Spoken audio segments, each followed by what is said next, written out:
Bom dia, galera, tudo bem? Você que chegou agora no meu canal, meu nome é Leia, meu filho é o Vini. Seja bem-vindo aqui, a nossa família, pequena família. Hoje é dia de arrumação aqui no meu quarto e vou mostrar tudinho pra vocês, o antes e o depois. E tem dia que você não quer arrumar a cama, mas tá tudo bem, tá? Tem dia que você não dormiu bem, eu estou na menopausa. Tem dia que ela ataca, vem com tudo, acaba com o psicológico da gente. Mas faz parte. Você subiu a serra, agora você está descendo a serra. É assim a vida. Eu tenho 53 anos, quase 54. E é isso. Bora se animar? Se inscreve aí, amiga. E compartilha esse vídeo aí com as suas amigas, com as suas primas, com as suas tias, com a galera, com as suas cunhadas, com as suas irmãs. Para o pessoal animar. Porque nessa crise que nós estamos, gente, se você não der uma animadinha assim, você pira. Tem dia que fica tão ruim, não é? Ai, então vamos usar esse veículo aqui, essa plataforma, para a gente poder interagir e dar um up aí no nosso dia. Beleza? Bora. Mig, quem mais se identifica? Ai, olha aqui, tá tirando roupa de cama para lavar, para tudo, aí começa a adesivar o negócio que tá aqui estragado, ali eu já arrumei. Quer ver? Pijama para mim para lavar. Ó. Consertei aqui, que agora eu tenho os dois, né, amiga? Depois eu vou consertar aqui. Ficou ali aquele e o outro, assim, ó. Tô trocando aqui. Mas o foco aqui não é arrumação de quarto, não. Olha só. Eu tenho essa almofada aqui que eu dei mais uma chance pra ela e eu pus pra vender, acabou que não vendeu, que eu tava na casa de uma amiga só. Mas eu nem vou mostrar mais pra ninguém e resolvi pintar esse laranja aqui. Então ficou assim, este aqui e este aqui. Eu gostei muito do efeito. Com tinta permanente. Vai sair? Não sei. Só Deus sabe. Amiga sua louca. Então, já lavei aqui, ó. Tapete do Vini, que vai pôr no quarto dele, que veio com shampoo vencido. Sim, só pra tirar poeirinha, tals. Ai, galera, eu tô aqui da lida aqui. Mas o foco aqui não é arrumação de quarto, não. Mas pode ser que eu te mostre nesse vídeo mesmo. Que eu tô no pique aqui da organização. Pera, deixa eu tirar aqui uma extensão. Que o Vini cortou o cabelo. Amiga sua louca. E eu cortei pra ele. Então, tipo, extensão pra cortar lá fora. Tá vendo? Casas têm suas vantagens e suas desvantagens. Mas uma das vantagens é essa. Pode lavar um tapete lá no meio da rua. No domingo que não tava passando ninguém na rua. Que é a rua de descida. Já esfregamos, já passamos rodo, já jogamos uma mangueira assim. E tal. Extensão, vai lá no quintal e corta o cabelo. É isso. E aqui tá assim ainda, ó. Aquele quadrinho eu vou tirar. Porque eu não estou mais gostando dele. Mas quando eu lembrar. Ó, gente, eu vou colocar este. Ai, lençol aqui. Agora eu tô com vontade de deixar tudo beijinho. Esse cinza aqui é novo, ó. Já usei, né, pra caramba. Agora eu vou lavar pra guardar. Aí, galera, eu vou colocar, porque eu já coloquei essas capas, olha. Então, só preciso achar a outra dessa aqui, ó. Do travesseiro. Então agora vai ser tudo bege. Isso aqui eu vou guardar porque... porque eu vou. Deixei aqui pra tomar um ar, né? O baú tá uma baguncinha ali. Assim mesmo. E eu preciso achar... Eu vou colocar com essa coxa de renda. E eu mostro tudo pra vocês. Então eu vou estrear aqui novinho, olha. Tá vendo, ó? Aqui o saquinho, ó, acabei de abrir. Ainda tem forro de malha o meu lençol. Tá vendo? Meu lençol no meu colchão. Que graças a Deus tá novinho, né? Então preciso achar só outra franja. Essa aqui que eu tenho 100% algodão, maravilhosa. Eu vou ter que procurar ali, galera. Você passa lençol? Eu não. Não perco meu tempo, não. Então eu tirei aqui do saquinho e vou colocar esse daqui, que ele é um beijinho. Já tá assim. Tá tarde, eu já escuto dormir até as 9, milagrosamente. Eu sempre acordo 6 horas. Porque a alma do lado tá parada, então tá bem silêncio. Olha o céu tá azul, azul, azul, azul, amiga, olha. Tá? É isso, as obras do bairro aqui tá todo vapor. Eu moro no sul de Minas. Tá certo? Bora. Aqui tá assim. Vamos dar uma arrumada nisso.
meninas.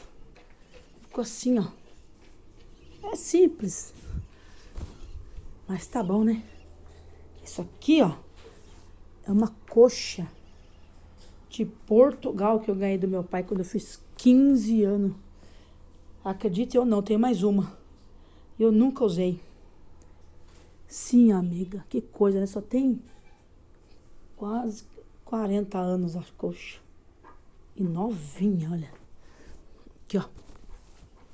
Olha. O tecido é simples, tudo. Lençol de colim bege, bonitinho. Essa capinha aqui, tem vídeo aí no canal que eu comprei de linho, ó. Tirei os botões. Já lavei. Aqui dentro tem a rosa.